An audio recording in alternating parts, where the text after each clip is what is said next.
ದೊಡ್ಡ ಮಟ್ಟದಲ್ಲಿ ಜಾತ್ಯತೀತವಾಗಿ ಪಕ್ಷ ಭೇದವನ್ನ ಮರೆತು ರೈತರೆಲ್ಲ ಒಗ್ಗಟ್ಟಾಗಿ ಒಂದು ದೊಡ್ಡ ಮಟ್ಟದಲ್ಲಿ ಒಂದು ಪಾದಯಾತ್ರೆಯನ್ನ ಕೈಗೊಂಡಿದ್ದೀರಿ.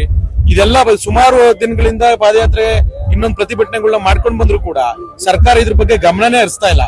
ಆದ್ರೂ ಕೂಡ ಇನ್ನೊಂದು ವೈದ್ಯ ಮುಂದಿಟ್ಟು ಇವತ್ತು ಫ್ರೀಡಂ ಪಾರ್ಕ್ ವರೆಗೂ ಪಾದಯಾತ್ರೆನ ಹೋಗ್ಲಿಕ್ಕೆ ಹೊರಟಿದ್ದೀರಿ.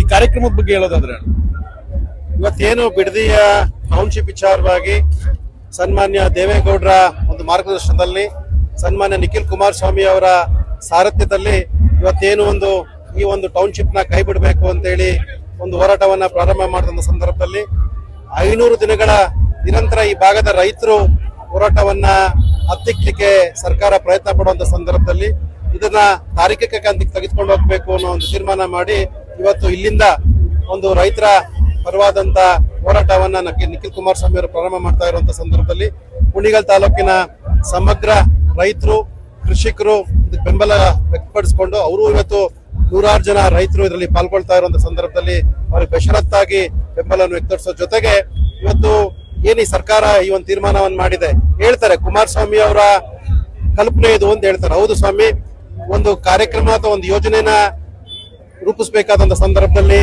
ಇದರಿಂದ ರೈತರಿಗೆ ತೊಂದರೆ ಆಗತ್ತೆ, ಅನುಕೂಲ ಆಗೋದಿಲ್ಲ ಅಂತ ಮನಗೊಂಡ ಸಂದರ್ಭದಲ್ಲಿ ಸನ್ಮಾನ್ಯ ಕುಮಾರಸ್ವಾಮಿ ಅವರು ಅವತ್ತು ಅದನ್ನೇ ಕೈ ಬಿಟ್ಟು ಅದನ್ನ ರೆಡ್ ಝೋನ್ಗೆ ಸೇರಿಸಿದಂತದ್ದು. ರೆಡ್ ಝೋನ್ಗೆ ಸೇರಿಸುವಂತ ವಿಚಾರ ಅಂತಂದ್ರೆ ಯಾವುದೇ ಸಂದರ್ಭದಲ್ಲಿ ಇದನ್ನ ಕೃಷಿಯೇತರ ಜಮೀನಾಗಿ ಬಳಸಲಿಕ್ಕೆ ಆಗೋದಿಲ್ಲ.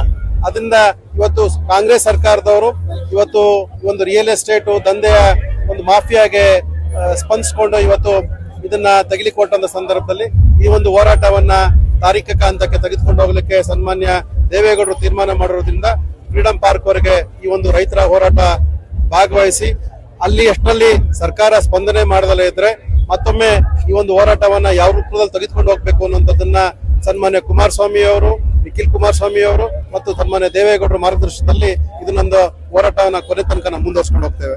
ಸರ್, ಇದ್ರ ಜೊತೆಗೆ ಕುಣಿಗಲ್ ಬಗ್ಗೆ ಕೇಳೋದಾದ್ರೆ ಇದೇ ಒಂದು ಲಿಂಕ್ ಕೆನಲ್ ವಿಚಾರವಾಗಿ ಸುಮಾರು ಚರ್ಚೆಗಳು ನಡೀತಾ ಇದೆ. ಈಗಾಗಲೇ ನಿನ್ನೆ ಬಾಲಕೃಷ್ಣ ಅವರು ಹೇಳಿದ್ದಾರೆ ಸಚಿವರಾದ್ಮೇಲೆ ಆ ಲಿಂಕ್ ಕೆನಲ್ ನ ಯೋಜನೆಯನ್ನ ಪೂರ್ಣ ಮಾಡೇ ಮಾಡ್ತೀವಿ ಅಂತ ಹೇಳಿ. ಆ ವಿಚಾರವಾಗಿ ಏನಾದ್ರೂ ಪ್ರತಿಭಟನೆ ಈ ರೀತಿ ಬರುತ್ತಾ ಮುಂದೆ ಕುಣಿಗಲ್ನಲ್ಲೂ ಕೂಡ ರೈತರು ಈ ರೀತಿ ಬೀದಿಗೆ ಇಳಿಬೇಕಾಗ್ತದ ಅದ್ರ ವಿರುದ್ಧ?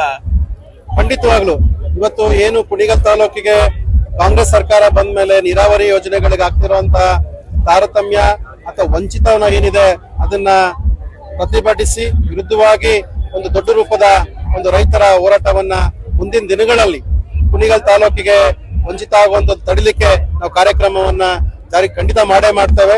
ಯಾವುದೇ ಕಾರಣಕ್ಕೂ ಹೇಮಾವತಿಯ ನೀರೇನು ಕುಣಿಗಲ್ ತಾಲೂಕಿಗೆ ಸೀಮಿತ ಆಗಿರುವಂತದ್ದು, ಹಂಚಿಕೆ ಆಗಿರುವಂತದ್ದನ್ನ ಬೇರೆ ವ್ಯಾಪ್ತಿಗೆ ಹರಿಸಲು ನಾವು ಬಿಡೋದಿಲ್ಲ ಅನ್ನೋದನ್ನ ಹೇಳಿಕ್ ಬಯಸ್ತೇವೆ.